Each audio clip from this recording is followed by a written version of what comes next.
현대인의 필수 영양제로 꼽히는 것들 중 하나인 오메가3.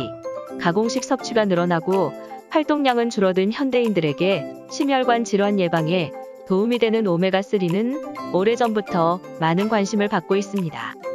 그리고 소비자들의 관심이 높아진 만큼 오메가3에 대한 여러 가지 오해 또한 생겨나고 있는데요. 이번 시간에는 많은 분들이 잘못 알고 계시는 오메가3에 대한 오해와 필수 지방산을 목적에 맞게 선택하는 법에 대해 이야기해 보겠습니다. 이번 영상은 유튜버 정약사님이 K세라퓨틱스 약사님들을 대상으로 진행한 강의 영상을 편집한 것으로 소비자분들께도 유용할 만한 부분을 추출해 보았습니다. 이 영상이 조금이나마 소비자분들의 현명한 건강관리 및 소비에 도움이 될 수 있기를 바랍니다.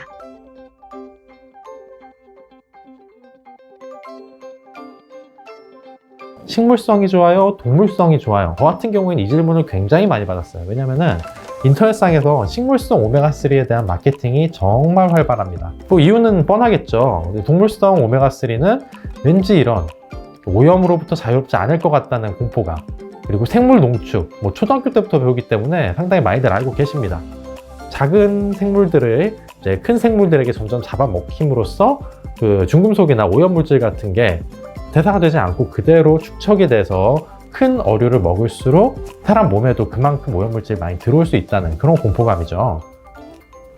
그래서 식물성 오메가3, 식물성 EPA, DHA를 이런 해조류로부터 추출한 제품을 많이들 마케팅을 하고 있고 소비자들도 관심 있게 지켜보고 있다는 거죠. 하지만 실상을 정확히 말씀드릴 필요가 있겠죠, 우리 약사님들. 자, 제조 과정에서 중금속 오염물질은 대부분 걸러집니다.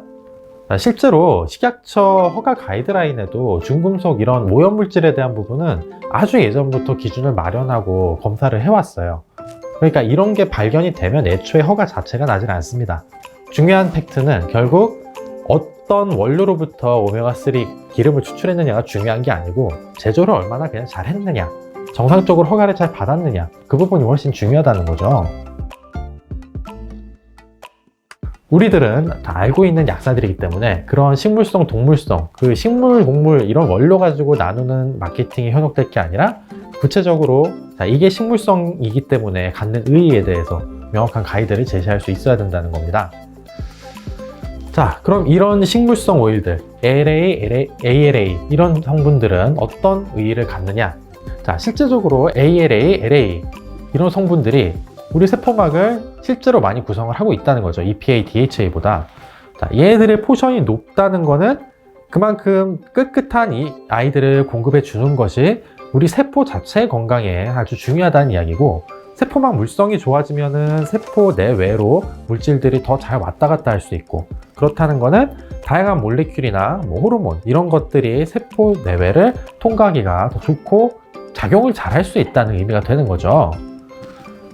자, 이게 실제적으로 그리고 임상적으로 어떻게 나타나는지도 문헌도 찾아볼 수 있었습니다. 자, 이 문헌 같은 경우에는 이제 그 메타 분석 리뷰 문헌이고요. 2형 당뇨, 타입 2 다이아비티스에 오메가 지방산이 어떻게 영향을 줄 수 있는지를 분석을 한 겁니다. 그래서 결론 부분만 발췌를 해봤는데요. EPA, DHA는 특별히 유해하지도 않고, 하지만 특별히 이점도 발견되지 않았다고 해요. 당뇨, 2형 당뇨를 예방하거나 하는 부분에 있어서요. 하지만 ALA 같은 경우에는 리스크를 약간 낮춰주더라는 겁니다. 물론 ALA가 획기적으로 낮춰줬다 이런 의미는 아니에요. 하지만 EPA, DHA는 크게 작용을 해주지 못했지만 ALA는 작용을 해줬다는 거죠. 그 이유가 우리는 예상해 볼 수 있듯이 물질의 이동, 호르몬의 감수성 이런 것들을 개선을 해주는데 ALA가 도움이 됐다고 충분히 유추를 해볼 수 있습니다. 자, 뿐만이 아니라 얘들은 신장의 혈류를 좋게 해줌으로써 결과적으로 소변 배출능을 향상시켜주는 그런 기능도 갖고 있습니다. 자, 혈류도 좋게 해주고 신장 기능도 좋게 해주고 이런 여러 가지 이점을 갖고 있고, 그렇기 때문에 적재적소에 사용하면 유용하게 사용할 수 있는 게 진짜 특화된 식물성 지방산이라는 거죠. 자, 고지혈증 때문에 오메가3를 찾는 분들이 정말 많으십니다. 자, 먼저 짚고 넘어가야 될 게 많은 분들 아시고 계시겠지만, 자, 고지혈증에 오메가3를 먹을 수 있습니다. 그런데 오메가3가 콜레스테롤을 감소시킨다라고 얘기하면 요거는 약간 위험한 발언이에요. 일단 우리 오마코 있잖아요. 전문의약품으로 허가받은 오메가3. 거기에도 적응증을 보면 가장 위에 써져 있는 거는 고트리글리세라이드 혈증, 그러니까 중성지방을 낮추는 데 도움을 주기 위해서 먹는 것이라고 하고, 그리고 2, 3번도 사실 자세히 읽어보면은 이제 고콜레스테롤 혈증, 중성지방, 고중성지방이 함께 나타났을 때 이제 보조적으로 스타틴과 함께 사용할 수 있다, 이런 식으로 돼 있는 거예요. 중성지방을 타겟으로 하는 경우에는 그래도 마음 놓고 권해드릴 수도 있어요. 하지만 콜레스테롤을 타겟으로 하는 경우에는 인지질을 사용을 하셔야 된다는 거죠. 인지질로만 거의 100% 가까이 담고 있는 그런 제품이고, 실제로 기능성에 콜레스테롤 감소에 도움이 될 수 있다는 문구가 명확히 박혀 있습니다. 그 다음, 기억력 개선, 인지기능 개선에 좋은 제품이 있나요? 라는 질문이죠. 어유 오메가3에는 아예 박혀 있죠. 뇌 건강에 도움을 줄 수 있다는 내용이 박혀 있는데, 레신 같은 경우에는 그게 문구로 명확히 박혀 있진 않아요. 자, 그런데 포스파티딜세린이 기능성으로 인지기능 개선, 뇌 건강에 도움을 줄 수 있다는 기능성이 박혀 있습니다. 포스파티딜세린은 레신에 실제적으로 들어있는 성분이고, 그 함량을 보면 3% 정도입니다. 자, 10g을 섭취 시 300mg을 섭취할 수 있어요. 이렇게 하루 상용량 정도만 먹었는데도 포스파티딜세린을 기능성 인정하는 만큼 섭취하실 수 있고, 거기다가 다른 인지질이나 포스파티딜콜린이라든가 이노시톨, 이런 것들도 함께 섭취할 수 있기 때문에 손님의 가성비로도 훨씬 낫고요. 실제로 기대 효과도 훨씬 좋죠. 사실상 약간 먹기가 불편하다 뿐이지, 이런 뇌영양제 따로 찾는 분들에게는 그런 쪽으로 가실 게 아니라 레시틴, 과립 쪽으로 권장을 드리는 게 훨씬 더 옳다고 저는 생각합니다. 네, 안구 건조 때문에 오메가 제품 찾는 사람들도 아주 많이 계십니다. 일단 오메가3와 오메가6를 리뷰 문헌을 통해서 비교를 해봤을 때는 비슷하거나 오메가3, 그러니까 이거는 어유 쪽을 이야기를 해요. 어유 EPA, DHA요. 그쪽이 약간 더 효과가 괜찮았다는 보고들이 조금 더 있었어요. 자, 요약을 해보겠습니다. EPA, DHA를 동물성과 식물성으로 나누는 것은 무의미합니다.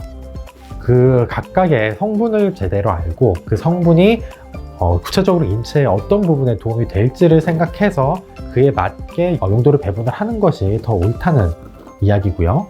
그 중금속 이런 마케팅에 빠질 필요가 전혀 없다는 겁니다. 자, 다음은 어유는 콜레스테롤 감소는 사실상 어렵다고 보는 게 맞아요. 중성지방 감소에 도움은 충분히 줄 수 있지만, 따라서 콜레스테롤 감소가 필요한 경우에는 오히려 레시틴이 좀 더 직접적이고요. 자, 기억력 개선 쪽으로는 기능성을 갖고 있는 어유도 적극 활용하실 수 있지만, 자, 레시틴이 포스파티딜 세린을 또 풍부하게 담고 있었죠. 네, 그렇기 때문에 마찬가지로 레시틴도 잘 권장을 해주실 수 있고요. 자, 마지막, 안구 건조에는 모든 불포화 지방산이 활용하실 수가 있습니다. 하지만 문헌적으로 좀 더 파고 들어봤을 때는 좀 어유 오메가3와 크릴 오일이 좀 더 권장드릴만 하고요. 어떤 가격 대비나 이런 것을 생각을 해봤을 때 어유 오메가3 쪽이 좀 더 활용하기가 좋지 않나, 네, 저는 이렇게 권해드리고 있습니다. 시청해주셔서 감사합니다.